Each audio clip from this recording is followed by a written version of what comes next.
J'ai l'honneur et le plaisir de recevoir depuis Paris Jacques Cheminade, homme politique français et président du Parti Solidarité et Progrès. Avec lui, nous allons analyser les enjeux politiques et militaires de la proposition d'Emmanuel Macron que la France reprenne le rôle de protecteur nucléaire du vieux continent joué par les États-Unis pour dissuader la Russie.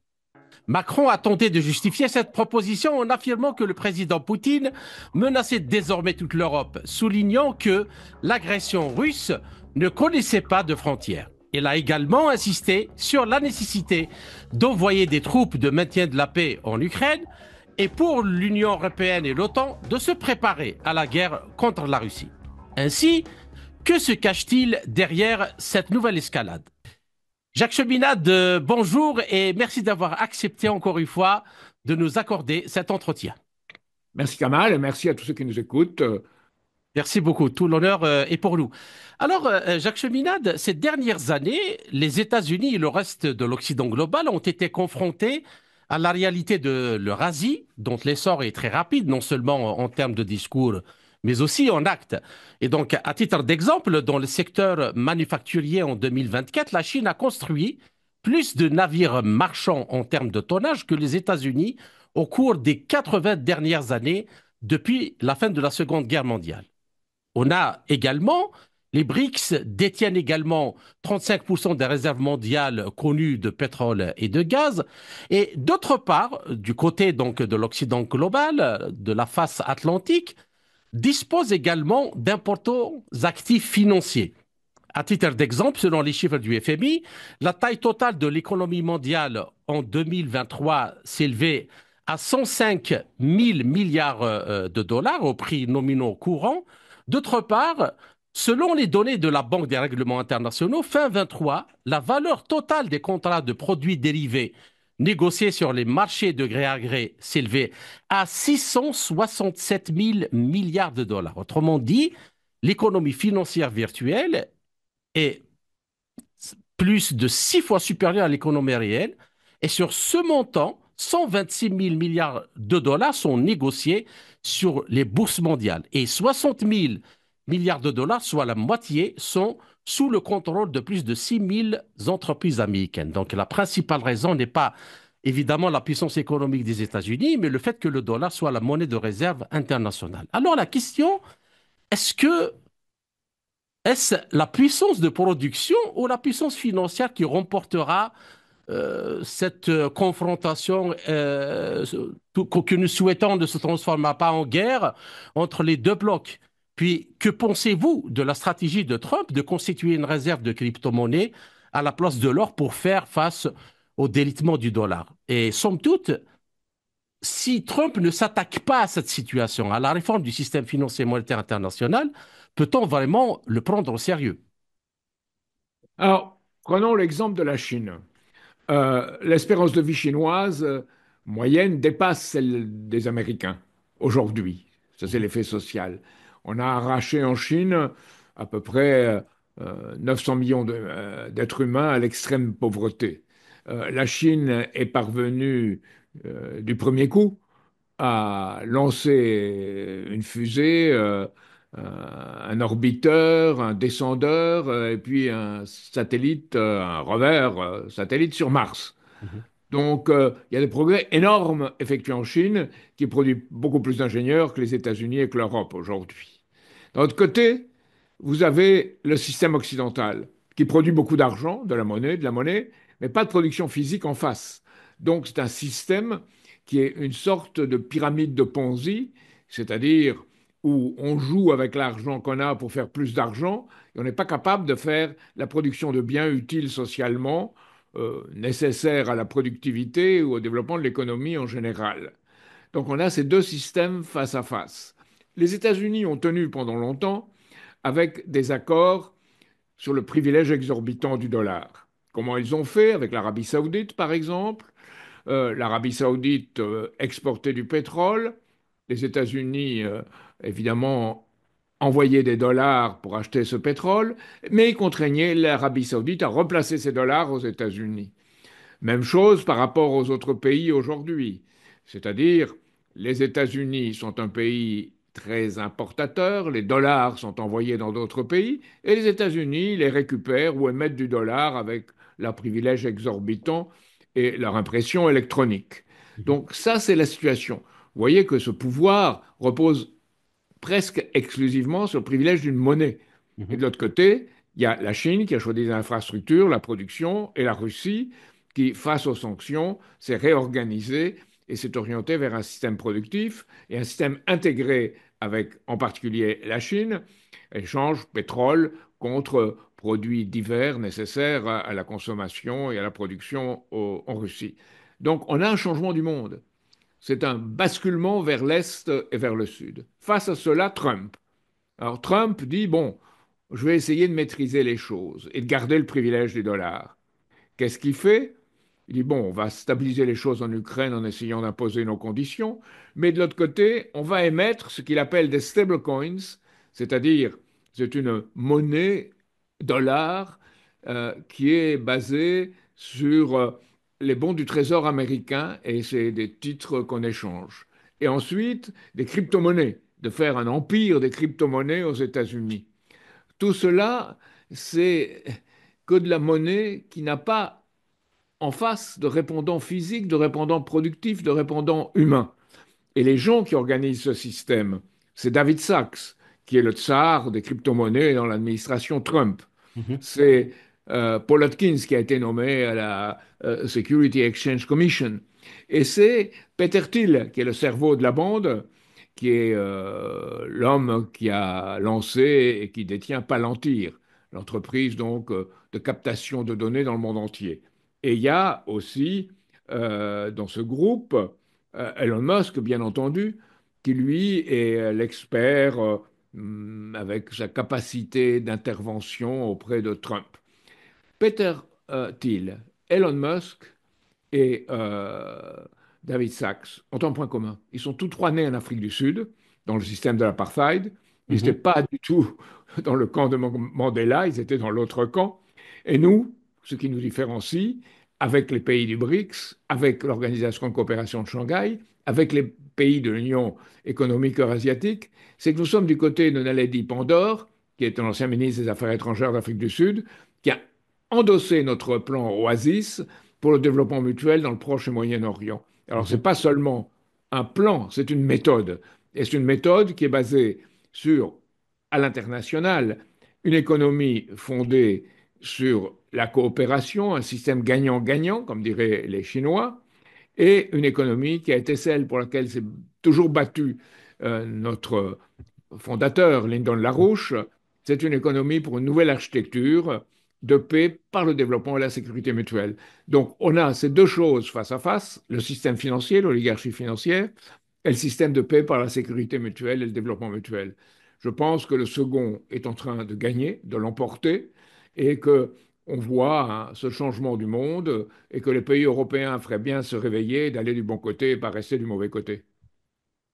D'accord. Donc, en réalité, avec le choix là des crypto-monnaies, ils s'attaquent pas du tout à cette situation qui s'est développée, qui est devenue quasiment hyperinflationniste, comme dans les Au années 30. contraire, il l'aggrave.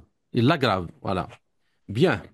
Alors, pour donc essayer de joindre l'aspect justement économique et financier à politique, j'aimerais rappeler quelque chose d'historique. Donc, après les 1943 et donc après l'amélioration de la situation en Afrique du Nord et dans l'Atlantique avec l'aide des États-Unis, de nouveaux fronts furent ouverts en Europe, d'abord via l'Italie, Onzio et Salerne, puis via la France en Normandie grâce aux forces américaines d'outre-mer.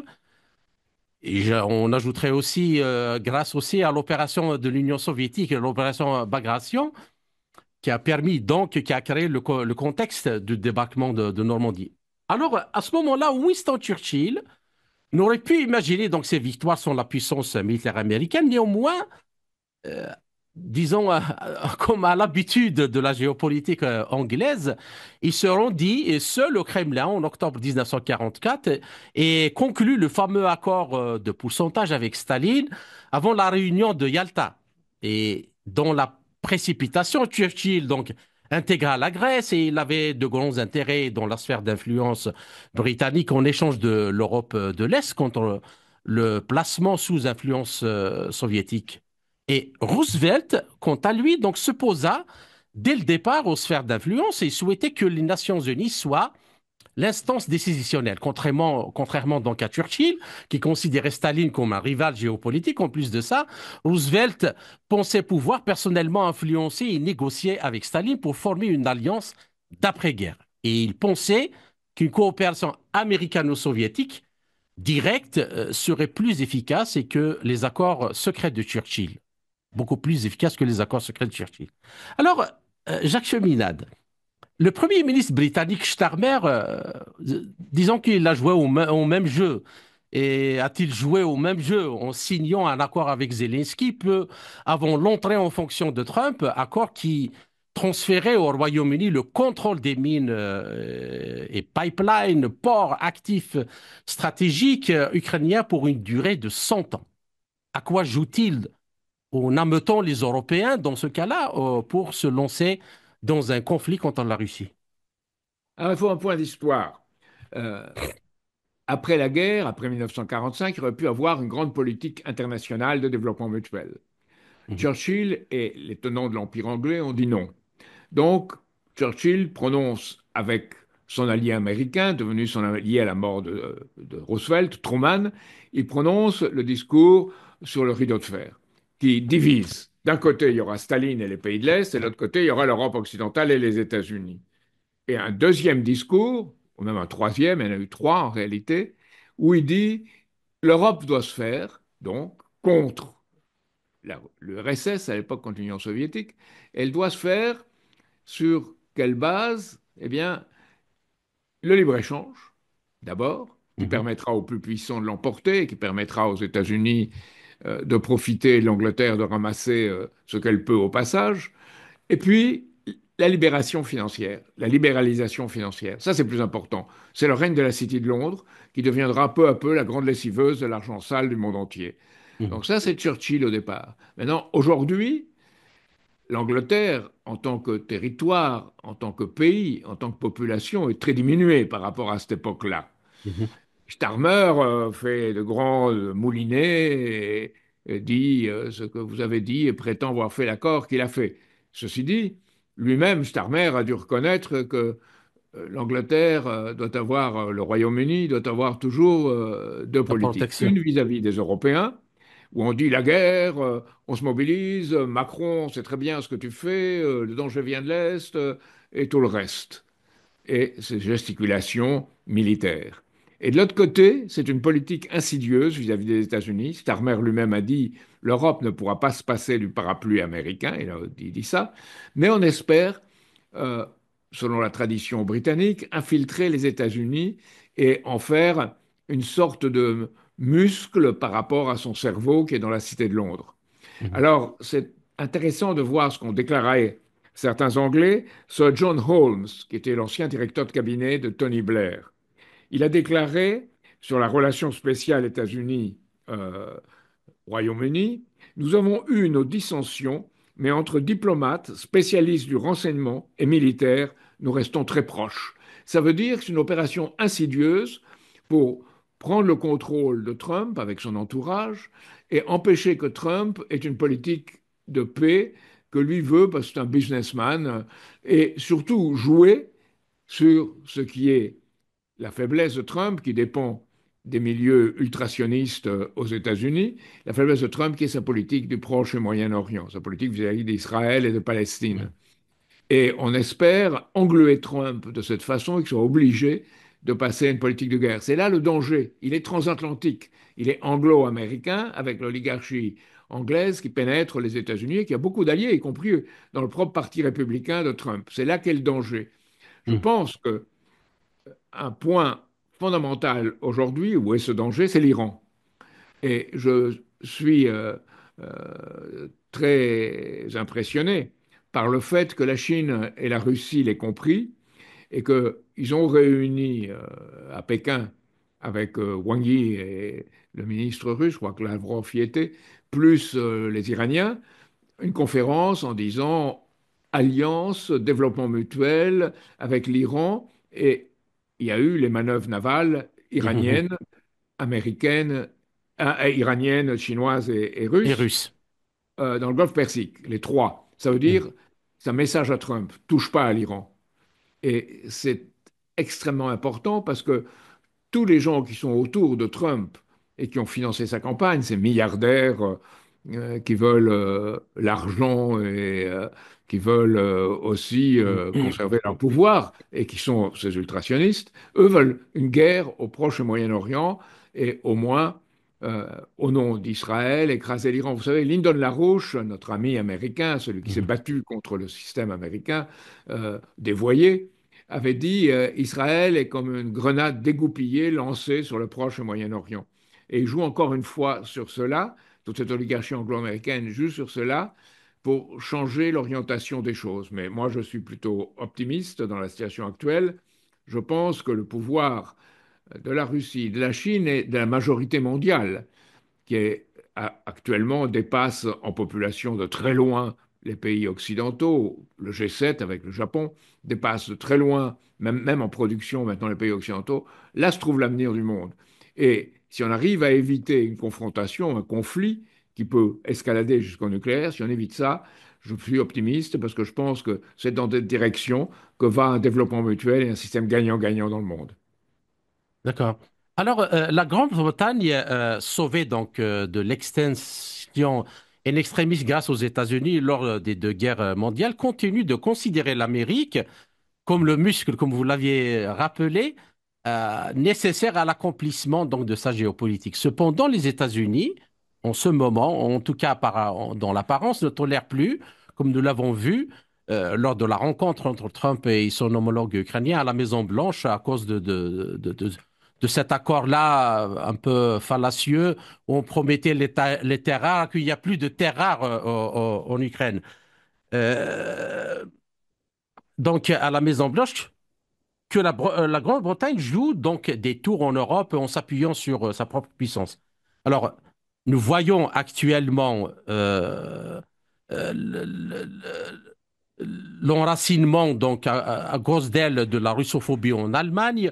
Euh, le- le- Elle exploite aussi l'hostilité historique de la Roumanie, de la Pologne, des trois républiques baltes contre la Russie.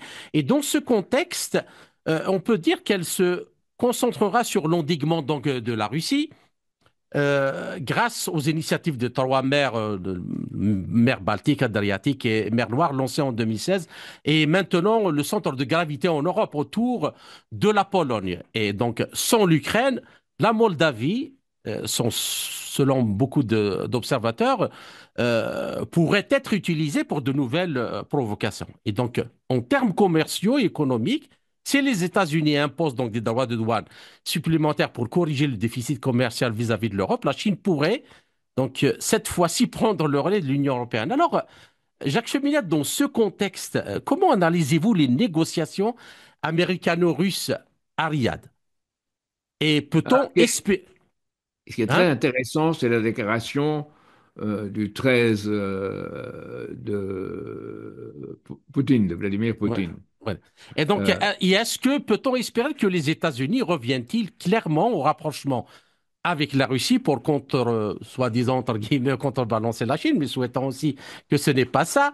Et comment voyez-vous donc la disparité entre la volonté de Trump de mettre fin au conflit en Ukraine et son soutien au génocide de Gaza et ses visées guerrières aussi à l'égard de l'Iran? alors, la déclaration du 13 mars de Poutine est très intéressante. Il a dit, j'accueille avec beaucoup d'intérêt les propositions américaines à Riyad, il faut aboutir, les Américains cherchent une entente, nous y arriverons. Mais je félicite aussi l'Afrique du Sud, le Brésil, Mhm. euh, c'est La l'Afrique du Chine Sud, le Brésil, la Chine, bien sûr, et l'Inde. et l'Inde. Donc, il a dit, je félicite les pays membres des BRICS. Ce qui veut dire que Poutine est en train de dire que les BRICS ne peuvent pas être exclus d'un face-à-face russo-américain et que implicitement la Russie soutient la thèse des BRICS. Vous savez, c'est déjà 22 pays, les BRICS, aujourd'hui. C'est Mhm, pas seulement les 5, c'est 22 pays. Et que là est l'avenir du monde. D'un autre côté, euh, ce qui est vu par les uns et les autres, c'est que la Russie ne cédera pas. Elle ne cédera pas sur les conditions qu'a posées Poutine en juin de l'an dernier, qui est de dire en Ukraine, les 4 oblasts plus la Crimée et la neutralité de l'Ukraine, et qu'il n'y ait pas de troupes de l'OTAN sous le drapeau de l'OTAN ou sous le drapeau d'un pays membre de l'OTAN en Ukraine. Là, c'est le fondement. Donc, pour l'instant, on n'est qu'au tout début. C'est un cessez-le-feu, et encore un cessez-le-feu limité aux frappes ukrainiennes ou russes contre des centrales électriques, contre l'équipement électrique. Donc, on mhm, n'est qu'au tout début. Et c'est un processus. Alors, est-ce que ce processus avancera? Alors, à mon avis, ça dépend de la base de ce processus. Il peut avancer peut-être pendant quelques temps sans cette base, mais il a besoin d'une base qui soit un système qui le soutienne de sécurité et de monnaie stable. mhm, C'est ce qui était cherché par les projets de Serge Glaziev, notre ami en Russie, et de Li Hui en Chine. Est-ce que le dollar rentrera dans ce contexte-là? Pour l'instant, ce n'est pas le cas. Et Trump opère sur des sables mouvants financiers. Ça peut être très dangereux. À mon avis, le grand danger vient de là. Il vient stratégiquement de l'Iran, où Trump peut être entraîné dans un conflit, ou il vient du fait qu'il n'y a pas d'instrument de règlement des échanges commerciaux et financiers.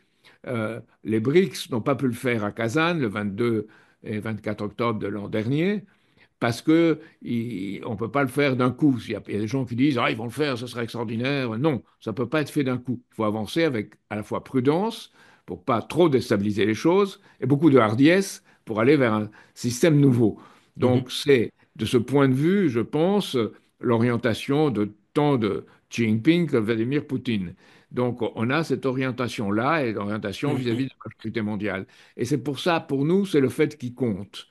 Ce que font les uns et les autres par ailleurs peut être déstabilisateur, mais le fait qui compte, c'est que ces pays de la majorité mondiale, qui n'ont pas tous le même régime, qui ne sont pas monolithiques, qui sont peut-être différents, mais qui ont deux choses qu'ils veulent à tout prix. Préserver leur droit à l'autodétermination, leur droit à l'indépendance, d'une part, et d'autre part, avoir un système d'échange qui soit un système plus juste que le système du Fonds monétaire international et de l'endettement permanent. Donc voilà, c'est ça, à mon avis, les termes mhm. dans lesquels le sort du monde se trouve fixé aujourd'hui dans un sens ou dans l'autre. Donc, par rapport, moi, je me rappelle donc votre projet présidentiel de 2007. Vous aviez dénoncé les puissances du chantage, du fascisme, les puissances, Fascisme financier, oui. le fascisme financier. On ne peut que vous donner raison en voyant ce qui se passe actuellement dans le monde et comment ce pouvoir financier conduit le monde Il faut encore me à... donner d'autant plus raison que je l'avais dit aussi en 1995. C'est pour ça qu'on a rejeté Absolument, mon compte de absolument, campagne et qu'on m'a traité comme un paria en France. absolument, absolument. Ah donc, ce pouvoir-là, est-ce qu'on peut espérer que aux États-Unis, il y ait un réveil ou disons une prise de distance par rapport à ça et qu'ils voient que leur intérêt et l'intérêt de toute l'humanité, de l'Europe aussi, est dans une coopération avec les BRICS? Ah, il y a 2 points. D'abord, Trump est un businessman. Donc, un businessman, pour lui, il pense qu'il doit faire des affaires et que ça doit rapporter. Et il pense que pour ça, il a besoin d'un certain degré de paix. C'est un point positif de Trump, avec les sables mouvants financiers pour faire la paix, qui est le point négatif. D'un Mhm, autre côté, il y a nos amis aux États-Unis. Nos amis se battent là-bas pour, disons, cette nouvelle architecture de paix par le développement mutuel. Et ils sont dans les lieux les plus sensibles du pays pour intervenir. mhm, Et je pense que aussi à l'intérieur des États-Unis, il y a les plus pacifistes dans l'entourage de Trump, plus des va-t-en-guerre qui y restent. Et il y a une tension entre les deux. Le point essentiel sera, à mon avis, la politique américaine vis-à-vis de la Chine et la politique américaine vis-à-vis de la Palestine. Ce qu'on Mhm. voit est inquiétant sur la Palestine. On voit les FBI a constitué un groupe pour toucher, frapper les étudiants qui manifestent pour la Palestine. Et en disant que l'antisionisme est antisémite et même attaquer Israël est éventuellement même antisémite. Donc on a ce danger. Et ces gens-là qui fomentent cela sont les mêmes qui sont autour de Trump et qui forment ce que je rappellerais les millionnaires de casino. Myriam Adelson, par exemple, et la dirigeante maintenant, son mari vient de mourir il y a Mhm. plusieurs mois, elle est la dirigeante de ce milieu des casinos. Et Trump a été dans ce milieu des casinos. Donc, de façon, je vous avais parlé des stablecoins et des crypto-monnaies, mais là, vous avez quelque chose de beaucoup plus spécifique, qui est la mafia du jeu, dans laquelle la mafia tout court est plus ou moins impliquée, et elle a toujours été aux États-Unis. D'accord. Donc, juste pour terminer cette première partie, par rapport à l'Iran, en tout cas, du côté russe, les gens disant qu'ils ne sont pas dupes parce qu'ils voient que toute agression de l'Iran, c'est pas uniquement comme on essaie de le montrer, c'est une question du programme nucléaire ou du danger qu'il pourrait constituer pour Israël, mais c'est aussi une atteinte contre l'Eurasie parce que ça va déstabiliser toute la région de l'Asie centrale. Dans toutes les anciennes républiques de l'Union soviétique de l'Asie centrale, et cela pourrait faire propager le feu vers la Russie, vers la Chine et vers tout le reste de l'Asie. Alors, ce danger, est-ce qu'il y a une conscience, au moins dans l'armée américaine, qu'il ne faut pas aller jusqu'à ce niveau d'extrémité? Je pense qu'il y a une conscience dans certains milieux militaires américains qui savent qu'une armée, c'est fait pour intimider, mais pas pour se faire tuer ou faire tuer des gens. Donc, il y a cette conscience. Mais il y a plus. Il y a le fait que aux États-Unis, il y a des gens qui sont aperçus qu'une guerre comme la guerre contre l'Irak, ça faisait des morts. Mhm, Et il y a toute une partie de la population américaine qui est contre une politique d'engagement des États-Unis, c'est une majorité, hein, dans un territoire hors des États-Unis. Ça, c'est très important. Plus il y a des manifestations diverses aux États-Unis, de gens sur les campus, dans les universités, qui sont pour la paix. Et il y a aussi une partie de la communauté juive aux États-Unis qui est plus courageuse que la française ou l'européenne et qui dit il faut une paix au Moyen-Orient, il faut une paix juste, il faut un État palestinien. Donc il y a tous ces éléments aux États-Unis qui sont, si vous les mettez ensemble, positifs, avec en même temps le danger que représente un certain entourage de Trump et les démocrates, entre guillemets, ils ne sont pas plus démocrates que vous et moi, ces démocrates-là, ces faux démocrates américains, sont en relation en particulier avec ces milieux européens qui forment une sorte d'entente, cette relation cordiale entre les deux. Et je veux citer ici le patron du MI6, des services de renseignement anglais. mhm. Je n'ai aucun doute sur l'avenir de la relation spéciale américano-britannique. J'ai travaillé dans son cadre permanent et tous les gens qui y coopèrent feront un effort pour le maintenir. Ça veut dire contre Trump.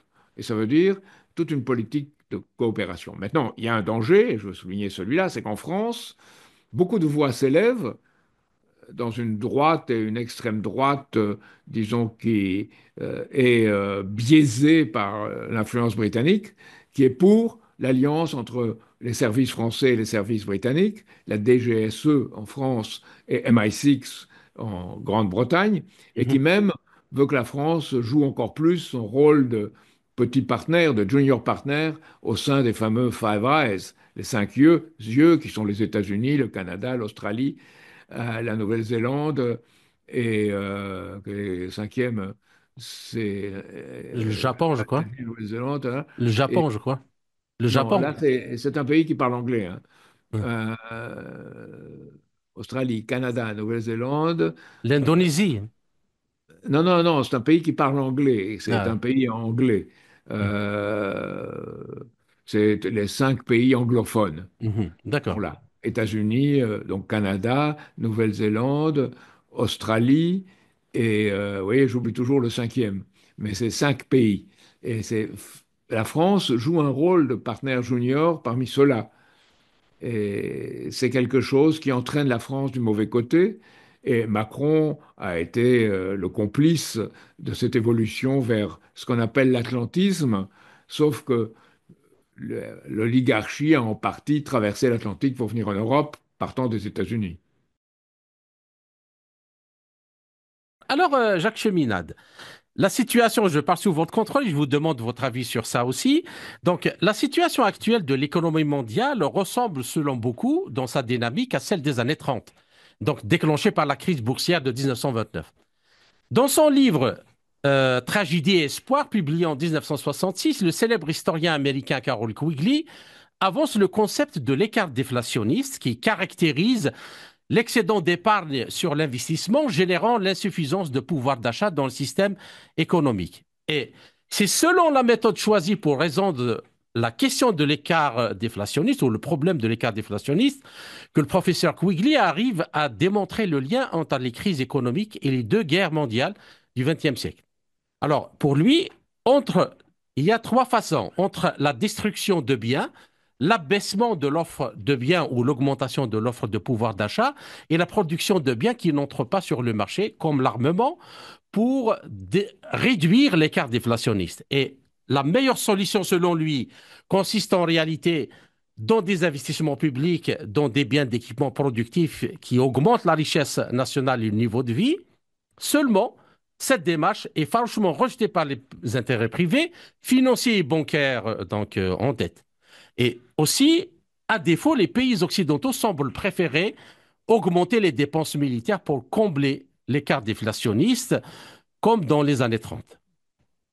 Alors, dans un post publié récemment sur X, France Info écrit: parmi les pistes pour augmenter le budget de la défense européenne, l'idée de puiser dans l'épargne des Français, donc disons dans pas uniquement français, mais dans l'épargne de tous les Européens, est défendue par certains parlementaires.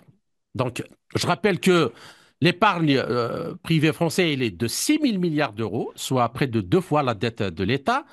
Donc, le montant global de l'épargne a vraiment de quoi faire rêver le gouvernement. Alors, Jacques Cheminade, à la lumière de ce qui s'est passé dans les années 30, toutes mesures gardées évidemment, parce que nous ne sommes pas exactement dans la même situation, mais les citoyens français et européens et les épargnants pourraient-ils bien être les payeurs, soit par la ponction, ou plus ou moins acceptée de leur épargne, soit par l'inflation, qui résulterait d'une relance de la planche à billets, ou les deux choses à la fois? Alors nous sommes dans une situation sur le terme de monnaie, sur le terme l'écart entre la monnaie et la production de biens, bien pire que dans les années 30. Pourquoi? Parce que depuis, avec la complicité des États, le système financier, le système bancaire et financier a émis de la monnaie, de la monnaie, de la monnaie sans contrepartie productive. C'est-à-dire de la monnaie qui va à la monnaie, qui va à des spéculations. Et les spéculations ne reposent sur aucune base physique réelle. Lyndon LaRouche s'était toujours attaqué à cela dès le départ en disant il faut revenir à une économie physique, productive, dans laquelle la véritable valeur, c'est la capacité d'accueil d'une société, c'est-à-dire de former plus d'êtres humains pour des technologies nouvelles qui soient plus productives en développant chacun de nouveaux principes physiques qui permettent, principe de modération, de produire davantage avec moins de moyens. Là, on est exactement dans l'hypothèse contraire. On est Mhm. dans le maintien, dans les pays occidentaux, bien sûr, le maintien d'un système qui, sur le papier, est en faillite. Donc on le maintient parce que, plus que dans les années 30, on a créé toute une série de mécanismes d'État, plus ou moins sophistiqués, dont les produits financiers dérivés, dont la titrisation systématique, qui ont permis à ce système de tenir, qui lui permettent de tenir encore aujourd'hui, en vacillant sur ses bases, hein. Mhm. Il, il repose sur de moins en moins de production par rapport à la monnaie émise. Aujourd'hui, aux États-Unis ou en Europe, il faut entre, je dirais, 3 à 5 euros ou dollars émis pour produire un de production. C'est-à-dire qu'il faut 3 à 5 fois plus de crédit pour faire de la production à l'unité. Donc, Mhm. c'est un système qui ne peut pas tenir, un système qui repose sur quoi? Alors, d'abord, ça a été de créer une transition écologique dans laquelle on avait investi et spéculé sur les valeurs qui constituent cette transformation des systèmes des énergies fossiles vers les énergies dites nouvelles.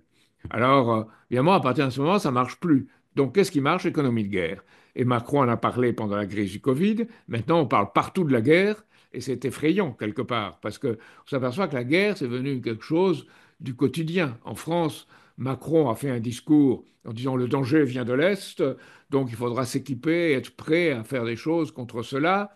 Et il parle d'une économie de guerre, de accroître les dépenses militaires. Alors la population française elle-même, hein, il y a beaucoup d'enfants qui ont entendu ça, beaucoup de parents qui ne sont pas très formés encore politiquement, qui ont peur. Et il y a une certaine peur qui s'est créée. Le président joue sur la peur pour Mhm. faire passer quelque chose. Qu'est-ce que c'est? C'est le pillage de l'épargne. Mhm. Le pillage de l'épargne et continuer à faire de l'argent avec du crédit. Alors, au niveau européen, c'est les 800 milliards d'Ursula von der Leyen.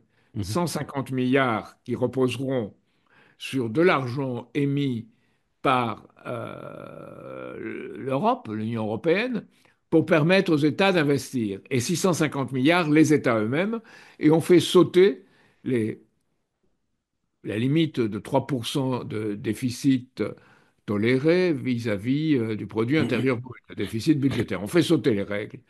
Et on les fait sauter pour les dépenses militaires. Alors qu'il n'y avait pas d'argent pour l'hôpital, il n'y avait pas d'argent pour la santé publique, il n'y avait pas d'argent pour l'éducation, il n'y avait pas d'argent pour les infrastructures. Maintenant, il y en a pour le militaire, par une sorte de miracle pervers qui a été Mhm. ainsi créé. Il y a donc l'endettement. Alors en France, on a décidé de faire avec la Banque pour l'investissement et la Caisse des dépôts et consignations l'émission d'un emprunt de 500 millions. C'est peu, mais ça accoutume le peuple à s'endetter davantage. Pour la guerre, Pour la chacun guerre. pourra prendre des parts de 500 euros. Mais le taux d'intérêt n'est pas assuré, le rapport n'est pas assuré, la durée est de 5 ans, et pendant ces 5 ans, les fonds seront bloqués. Donc c'est une accoutumance de l'épargne à l'austérité, à une politique de prédation, clairement. Ouais, ouais. Et pour le crédit, on prévoit que entre la Caisse des dépôts, BPI, différentes banques et tout, tous se sont engagés à faire plus ou moins 1,7 milliard. Alors, c'est peu, mais ça aura un effet de levier, pense-t-on, dans l'économie privée. C'est peu, mais c'est beaucoup par rapport à ce qu'on n'a pas fait jusqu'à maintenant. Et avec ça, on espère faire marcher toute cette machine de guerre. Alors, si on regarde pour la France, simplement pour la France, cette machine de guerre, si elle coûte, comme l'a dit Macron, 3,5% du produit intérieur brut, on est au-delà de 100 milliards par an. Mhm. Plus la nécessité de rembourser les intérêts de la dette, même pas le principal, les intérêts. Au moins 50 à 60 milliards, 160 milliards. Et si on fait la transition écologique, auquel je pense qu'ils vont renoncer, qui était 60 milliards, on fait beaucoup plus de 200 milliards. Alors que la France est surendettée et qu'on a une dette de 115% du produit intérieur brut, c'est pas possible. C'est un système qui ne tient pas. Et si on pense au plan militaire, les armées qui font tant, les pays qui font tant de signes d'être va-t-en-guerre, les armées allemandes, britanniques et françaises sont à l'os, comme on dit, c'est-à-dire qu'elles n'ont pas assez de moyens pour amener assez d'hommes, même si elles voulaient engager un engagement. On pense dans les armées de terre, il y a à peu près beaucoup moins de 100 000 hommes pour la France, l'Allemagne et le Royaume-Uni réunis, qu'on pourrait Mhm. mettre en zone de combat. Donc c'est très peu. Donc tout ça, c'est des moulinets dans le vide. Et j'ajouterai une chose qui est très grave, c'est que ces moulinets dans le vide peuvent provoquer des réactions dans la population qui l'accoutument à ce fascisme financier et ils rentreront dans les termes de ce fascisme financier par l'idéologie. Et c'est toute l'idéologie, disons, de pas de peur et pas de repères. Pas de repères réels. L'insécurité, donc, insécurité dans les rues, narcotrafic répandu partout maintenant en France, c'est euh, aussi toute une politique de peur de l'autre. Donc l'ennemi sera, par exemple, pour des gens qui ne sont pas combattants en guerre, mais seront quand même, dit l'ennemi, c'est l'islam, c'est l'islam. Bon, il y a Mhm. un problème avec les frères musulmans, mais Mhm. ce n'est pas l'islam en tant que tel. Donc, insécurité, euh, on ne débat plus dans cette société, à l'Assemblée nationale, que ce qui a été fait, inclure dans la Constitution le droit à l'avortement, et tout un débat sur comment accompagner dans la mort, en fait, le suicide assisté. Donc une société de cette nature qui pense et qui débat, alors que le monde est menacé par cette crise et par la guerre, qui débat sur comment faire moins d'enfants, comment, alors qu'on en fait déjà beaucoup moins dans le monde entier, en particulier en France, Absolument. comment accompagner dans la mort, faire le suicide assisté, c'est une société qui n'a pas d'avenir, qui ne sait plus ce qu'elle est elle-même. Elle est incapable d'avoir des valeurs qui transcendent l'ordre des choses existants. Et on est retombé dans ce que quelque chose en politique, de quelque chose, j'ai une très belle citation ici, j'espère que je vais la retrouver, qui est une citation dans le temps où il y avait un certain déséquilibre de la même nature, qui est une citation de Balzac qui faisait de son temps sur ce que devenait la politique. Et il dit, la politique, elle devient quelque chose qui n'a plus ni principe, ni règle, ni loi, et où on est porté par le présent et la réunion et la réaction vis-à-vis de choses concernant le présent et pas dans le temps long. Donc on en est Mhm. là. C'est ce que je voulais D'accord. dire. Et je pense Mhm. que c'est très important de le voir de cette façon et que même si on voulait se mobiliser, on ne le pourrait pas. On ne pourrait pas parce qu'on n'a pas les moyens. Donc on marche à l'aveugle vers une situation de crise très grave qu'on n'a même pas les moyens de résoudre sur aucun plan, ni le plan économique, bien sûr, ni le plan financier, ni le plan militaire. Et ça, c'est ce qui fait que les pays occidentaux sont en train de perdre la main. Et c'est que acculés qui risquent d'avoir une politique très dangereuse pour le reste de l'humanité. D'accord. Alors, justement, pour aller dans ce sens, on a le mardi 4 mars à Bruxelles, quelques heures seulement après la décision de Trump donc, de suspendre l'aide militaire à Kiev. Ursula von der Leyen a présenté donc, le plan que vous avez cité tout à l'heure, Oui, présenté un plan donc, explicitant les futures dépenses militaires en matière de défense sur fond donc de la nouvelle situation autour du conflit en Ukraine, selon elle, dont l'issue fait l'objet d'âpres discussions entre la Russie et les États-Unis actuellement, euh, à Riyad et en Arabie Saoudite. Alors, pour contrer les menaces qui pèsent donc sur l'intégrité du continent et muscler la défense des États, donc comme vous l'avez dit, elle propose de mobiliser 800 milliards, dont 150 milliards sous forme de prêts, et le plan envisage de suspendre donc durant 4 ans les dépenses de défense des critères de règles du pacte de stabilité et de croissance permettant ainsi une flexibilité budgétaire qu'on ne trouve pas pour l'hôpital, l'école, les infrastructures, mais cette fois-ci, ils le permettent pour autre chose. Alors, dans ce contexte, Jacques Cheminade, alors que la dette française vient de dépasser donc les 3 300 milliards de dollars, la dette publique, et sa dette globale, en y incluant la partie hors bilan, est près de 7 700 milliards d'euros, qu'Emmanuel Macron donc, a tenu 2 jours après, au soir, l'une d'une intervention civilisée, des propos extrêmement belliqueux à l'égard de la Russie, s'engageant sans faille dans la même voie que celle tracée par Ursula von der Leyen. Alors, à votre avis, la mobilisation de fonds suffirait-elle à refaire illico presto parce qu'il faut sauver l'Ukraine? S'il faut sauver l'Ukraine, il faut faire les choses tout de suite. L'industrie de défense française et européenne pour soutenir l'Ukraine et faire face à la Russie. Et est-ce que c'est le sauvetage du système, in fine, financier, qui est en réalité en jeu, plus qu'autre chose, plus que la production? C'est le vol de l'épargne pour sauver encore une fois le système. c'est ce que nous disons dans le dernier tract de l'Institut Schiller International auquel nous participons, notre coalition internationale pour la paix et mon parti en France, Nouvelle Solidarité, qu'au lieu de nous préparer à la guerre, il faudrait bâtir une architecture de sécurité et de développement mondial. Et c'est ça le véritable enjeu.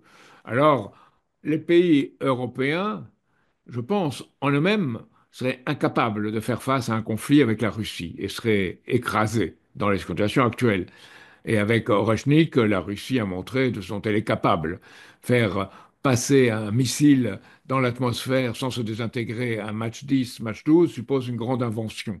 C'est Mhm. lié à la magnéto-hydrodynamique. Et nous avons Mhm. en France des gens qui avaient une très grande capacité, que j'ai personnellement Ouais, ouais. rencontrés. On a été incapable de les Ouais. soutenir. Et c'est les savants russes, avec beaucoup moins d'argent et beaucoup moins de moyens, qui ont été capables de le faire. Donc face à cela, l'Europe est tout à fait dépourvue. La France est la seule à avoir une force nucléaire indépendante. Mais c'est deux sous-marins à la mer au maximum. Alors on dit oui, Starmer a dit même moi, avec mes sous-marins anglais, je pourrais détruire 20 cités russes. Mais c'est des choses insensées et stupides même. Parce que euh, il ne pourrait pas les... Il y a un moyen de faire face très rapidement à ces forces qui sont tout à fait insuffisantes en nombre, d'une part, et d'autre part, il y a le fait, est-ce qu'on pense que des peuples comme le peuple anglais, le peuple français, seraient prêts à voir leurs dirigeants engager une guerre qui aboutirait à leur destruction? C'est certainement non. Donc, il faut une politique de paix, mais il faut l'afficher, il faut bien montrer pourquoi il y a cette politique de guerre. Et c'est Mhm. pour maintenir le système financier et monétaire international, bien entendu, tel qu'il est, qui s'est condamné lui-même, qui s'est suicidé. C'est comme l'Europe, l'Europe de l'Union européenne, qui n'est pas la véritable Europe, hein, qui est en Mhm. train aussi de se suicider par incapacité à avoir un dessein, une pensée à long terme et penser en termes d'une culture de la vie et d'une culture de la découverte scientifique, de l'art et de la science. Vous savez, Dostoïevski disait un jour, et je pense que en Russie c'est très connu, c'était le prince Mishkin qui le dit, la beauté sauvera le monde. Il n'y a plus de beauté dans nos pays si on regarde l'Europe.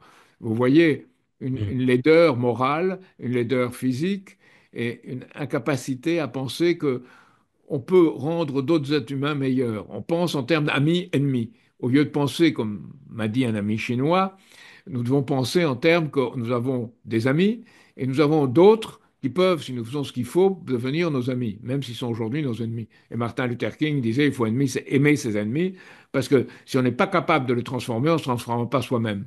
Donc, on a perdu cette vertu morale, je dirais, dans les pays européens, et c'est ce que nous devons retrouver. Nous nous battons pour cela euh, vis-à-vis de la paix tant en Europe qu'en Asie du Sud-Ouest, au Proche et Moyen-Orient.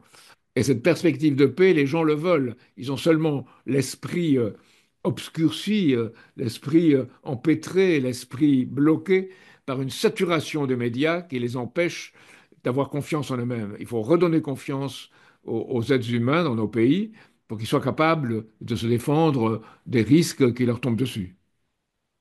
Et pensez-vous qu'ils réussiront justement à ponctionner l'épargne française, en France, en tout cas? Est-ce que le peuple va se laisser faire ou. Ah, c'est pour mettre les gens en condition et la politique de peur Ouais, ouais.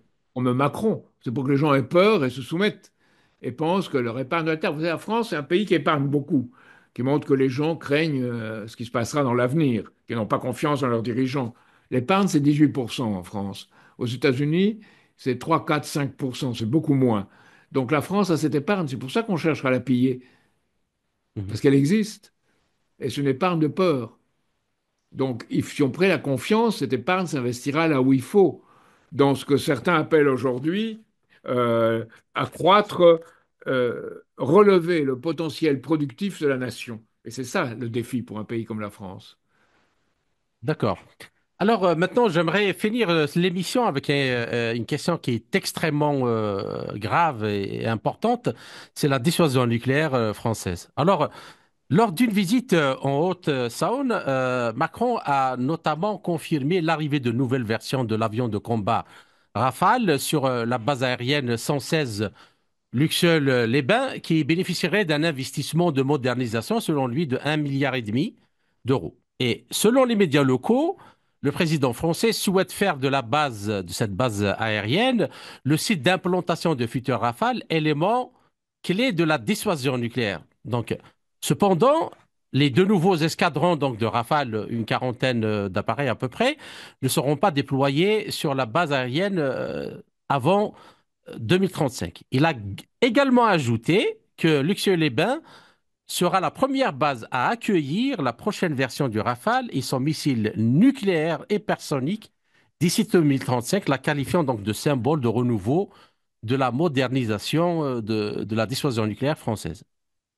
Alors, Macron affirme également que son développement n'est pas lié au contexte international. Et c'est assez difficile de croire, notamment pour les experts russes, car la base aérienne 116 Luxeuil-les-Bains est la plus proche de la frontière allemande, ce qui a incité donc de nombreux médias à présenter cela comme un signal que la France pourrait déployer des armes stratégiques pour la défense de l'Union européenne et de l'OTAN en même temps.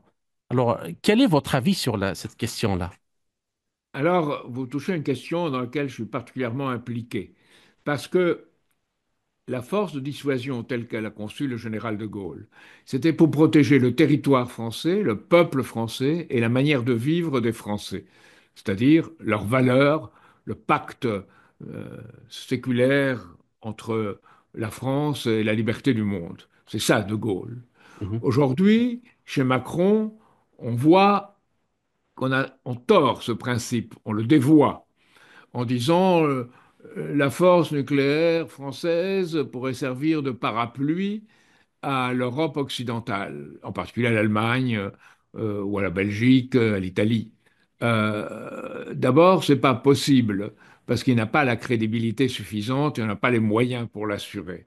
Mais surtout, c'est quelque chose qui est c'est quelque chose qui est fait pour pousser les Américains à redevenir va-t-en-guerre. Donc, c'est une chose très vicieuse parce que c'est comme un billard à trois bandes dans lequel on joue sur cette idée de guerre et comment on va créer les bases d'un conflit qui continue. Et Macron espère, dans ces contextes, devenir, je sais pas, le roi ou l'empereur de l'Europe. Et il ne voit pas que le danger, c'est en réalité d'isoler la France, la dévoyer dans une vision du monde qui est celle de l'OTAN et qui est une vision de guerre. Donc aujourd'hui, des gens ont réagi par rapport à cela en France. C'est des militaires en retraite qui ont signé une résolution disant que De Gaulle avait conçu cette arme nucléaire pour ne pas s'en servir, pour être une arme de dissuasion, mhm, et que cette arme n'était dirigée en particulier sur aucun pays. Elle était tous azimuts pour défendre la liberté et l'indépendance de la France et que elle ne devrait en aucun cas, dit cette résolution, être confiée à des pays de l'Union européenne, ni directement. Même Macron ne veut pas, hein, veut pas que chacun, qui est 27 pays, avec une main sur le bouton nucléaire. Non, même Macron, il est pour garder la main sur le bouton nucléaire. Mais il veut protéger les autres pays, donc étendre cette force nucléaire à d'autres, cette protection à d'autres pays, ce qui est tout à fait contraire à la doctrine nucléaire française, qui est de défense d'une indépendance nationale. Et on ne peut pas, de cette déclaration, confier à quelque chose qui est l'Union européenne, qui n'est pas une nation, qui est un conglomérat d'intérêts qui ne s'entendent pas en plus entre eux aujourd'hui. mhm, Donc cette déclaration gêne beaucoup. Ils m'ont demandé de la signer, je l'ai signée également. Je suis pratiquement la seule personnalité politique qui l'ait signée en mhm, France. Tout de suite, dénonciation. Le numéro de, j'ai ici le numéro du Point, vous voyez, qui dit Poutine, l'étrangleur. Poutine est un étrangleur. Et mhm, en même temps, à l'intérieur, ils disent ces politiques faussement pacifistes. Alors, c'est ceux qui qualifient de pro-Poutine. C'est à des degrés divers. Jean-Luc Mélenchon, Ségolène Royal, François Fillon, Dominique de Villepin et Thierry Mariani au Rassemblement national. Mais en fait, ils se félicitent que Marine Le Pen et le Rassemblement national et Jordan Bardella soit devenu, pour une partie, très compréhensif vis-à-vis de Zelensky. Donc, il dit ça, c'est bien. Mais ce qui est très mal, c'est les militaires qui ont fait cette déclaration dont je vous parle. d'accord. Et il cite les noms, hein, mon ami Alain Corvès, Jacques Hogar ou d'autres, ou un général comme Jean Morin, qui était patron de la Légion étrangère. C'est des gens qui disent, ils ne représentent rien, ce n'est que des anciens gaullistes, c'est des passés. Non, c'est pas du tout vrai. Il y a dans l'opinion en France une volonté de dire la force de dissuasion, c'est une force qui a été faite pour assurer la paix et on la démantèlera quand ce sera nécessaire, mais Mhm, seulement si la paix est assurée. Et on ne doit pas euh, jouer un jeu de guerre par procuration. Et cette mhm, guerre en Ukraine, je voudrais finir sur ça, a été pour moi particulièrement infamante pour les pays européens et les États-Unis de Biden. Mhm. Parce que d'une part, on a provoqué la Russie, et la Russie a envahi l'Ukraine, il faut dire les mots comme ils sont, mais elle a envahi l'Ukraine provoquée. Donc, Mhm. et lorsqu'il y a eu des possibilités de faire une paix, en mars 2022, qui débarque à Kiev pour annuler ce qui était déjà discuté et probablement conclu à Istanbul, qui débarque Boris Johnson Boris pour Johnson. représenter les Européens. C'est pas seulement Boris Johnson, c'est tous les pays européens derrière lui et l'administration Biden. Donc on dit à Zelensky, maintenant tu vas te battre, etc. Et Zelensky, qui avait été élu pour la paix, fera la guerre et prolongera sa présidence sans élection. Aujourd'hui, et Zelensky, une des premières conditions que nous mettons à une paix, c'est qu'en Ukraine, eh bien, on réautorise les partis politiques, qui sont des partis politiques qui ne sont pas, du point de vue de Zelensky, et qui ne sont pas des pattes en guerre, et qu'on autorise également les syndicats. Donc, on oublie que l'Ukraine, c'est un pays où l'influence néo-nazie ou nazie est forte. Tout le monde n'est pas nazi en Ukraine, bien entendu. Et c'est des gens que sur cette base d'une manipulation, on a envoyé à la mort sur le front. Mais nous, on n'y va pas. Sauf que si on y allait, ça serait une confrontation avec la Russie et ça serait une guerre mondiale. Donc on a été extrêmement hypocrite en Europe dans cela. Et les gens qui citent dans le point sont des gens au contraire qui ont été plus raisonnables, plus pragmatiques et qui ont compris que, disons, selon les règles actuelles, réel, c'est les Nations Unies qui doivent prévaloir et c'est un règlement pacifique des conflits. Et que de ce point de vue, ceux qui investissent dans l'infrastructure, dans l'économie réelle, dans l'économie physique, c'est l'avenir du monde. Et ceux qui spéculent sur les marchés financiers et qui, comme ils sont à bout, essayent de compenser par des pressions militaires ce qui est arrivé, ce qui leur arrive, eh bien, ceux-là sont le passé du monde. Le danger, c'est qu'en Europe, on émette pour cette économie de guerre la même chose que l'Allemagne nazie avait émis avec Hjalmar Schacht, le ministre de l'économie et qui était Mhm. dirigeant de la Banque du Reich auparavant, qu'on émette les fameux méphobiles. C'est des bons méfaux qui étaient des bons spéciaux pour financer l'économie de guerre, mais ces bons spéciaux étaient garantis par le pillage ultérieur des autres ennemis avec les moyens militaires qui étaient développés par l'Allemagne nazie. Mhm. Alors aujourd'hui, on est dans la caricature de cela, et c'est une version, je dirais, euh, hypocrite, incompétente et suicidaire de ce qui avait été fait à cette époque-là. Et une dernière chose, Jacques Cheminade, aujourd'hui, il y a le Financial Times, dont on connaît les accointances à la Cité de Londres, a écrit que le but des Européens, c'est de faire un plan sur 5 ans ou un peu plus pour dégager les États-Unis de l'OTAN et faire en sorte que l'OTAN devienne strictement européenne. Qu'est-ce que C'est vous un en pensez? rêve. C'est un rêve parce que euh, l'Europe a été depuis 1946 sous le parapluie américain contre l'Union soviétique, puis contre la Chine. Donc aujourd'hui, la Chine, l'Union soviétique, la Chine, la Russie Mhm, et la majorité mondiale sont beaucoup plus fortes qu'en 1946. On a un monde qui a changé. Et ces gens-là, en Europe, ils rêvent d'une autre époque. Ils pensent qu'ils sont encore au moment où l'Europe et les États-Unis faisaient la loi dans le monde. Ce temps-là est terminé. On est dans une nouvelle époque. Alors, c'est une nouvelle époque dans laquelle l'Europe devrait jouer son rôle, mais positif, pas négatif. Elle devrait jouer un rôle, la France en particulier, de catalyseur, d'inspirateur. C'est le petit point dans une réaction chimique qui permette qu'on change et qu'on aille dans un nouveau monde. Un monde qui sera un monde de développement mutuel, de sécurité mutuelle. Je le répète encore et je le répète mhm, toujours, parce que on l'oublie et on pense en termes que nécessairement il y a un bloc contre un bloc. Si c'est bloc contre bloc, et c'est pour ça que les Chinois sont très prudents, si c'est bloc contre bloc, ce bloc de la Russie, de la Chine et de la majorité mondiale contre les États-Unis et l'Europe, ça mènera à une guerre. Donc il faut changer les opinions en Europe et aux États-Unis et se battre à l'intérieur de ces pays. C'est ce que je fais, je suis en France, je suis à l'intérieur de la France, et je me bats pour ce changement, pour qu'on passe à cette phase nouvelle sans affrontement bloc contre bloc, mais avec une intégration de tous les blocs dans cette politique de justice sociale et de développement mutuel. C'est ce que veulent les pays de la majorité mondiale. mhm. Et je vais citer, pour finir, une déclaration qui m'a paru extrêmement intéressante du président Poutine, dans laquelle il a dit c'est la fin de l'unipolarité, c'est la fin même d'une certaine multipolarité.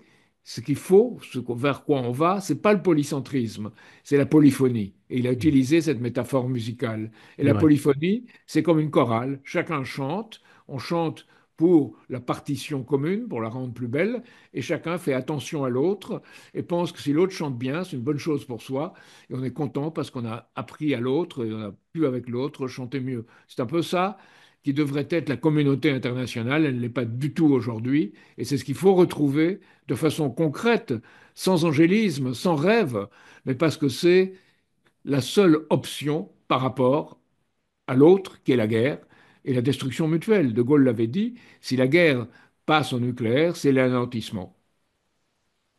D'accord. Donc, chers auditeurs, notre entretien arrive à sa fin. Jacques Cheminade, je vous remercie pour tous ces éclairages et toutes ces analyses. J'espère que nous avons réussi à poser cette grave problématique et ses conséquences dans toutes ses facettes. J'espère vous retrouver dans les quelques semaines à venir dans un autre entretien pour traiter d'un autre sujet. Merci encore une fois et à très bientôt. Un dernier mot, Oui, bien sûr. pour mes amis africains et leur dire que nous représentons ce qui permettra à ces amis africains d'être les principaux bénéficiaires du monde et qu'ils ont un avantage sur nous tous. Ils ont des générations très jeunes, des populations très jeunes, et que la jeunesse, c'est ce qui change les choses. Ce n'est pas les vieillards qui le font, sauf si les vieillards deviennent sages, ce que j'espère devrait aussi se produire. Je me rappelle, moi, une expression d'un écrivain, je crois, anglais, qui dit rien ne peut arriver de mal pour une nation quand ses hommes d'honneur se lèvent et parlent. Donc, mes invités et mes auditeurs conviendront que nous avons reçu aujourd'hui un homme d'honneur et qui s'est levé, qui parle depuis longtemps, qui se bat depuis longtemps. J'espère que votre Et appel serait entendu. merci à vous et merci à ceux qui m'ont écouté. Merci beaucoup.